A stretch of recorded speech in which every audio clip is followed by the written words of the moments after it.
حضرت عائشہ رضی اللہ عنہا سے مروی ہے کہ نبی صلی اللہ علیہ وسلم نے ارشاد فرمایا، تین چیزیں ایسی ہیں جن پر میں قسم کھا سکتا ہوں۔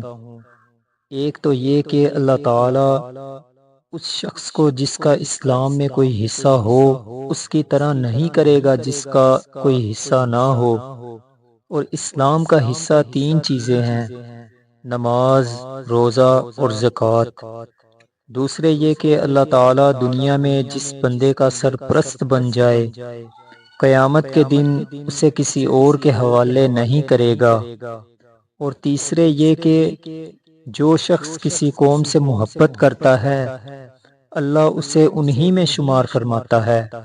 اور ایک چوتھی بات بھی ہے جس پر اگر میں قسم اٹھا لوں تو امید ہے کہ میں اس میں گنہگار نہیں ہوں گا، اور وہ یہ کہ اللہ تعالیٰ جس بندے کی دنیا میں پردہ پوشی فرمائے گا قیامت کے دن بھی اس کی پردہ پوشی فرمائے گا۔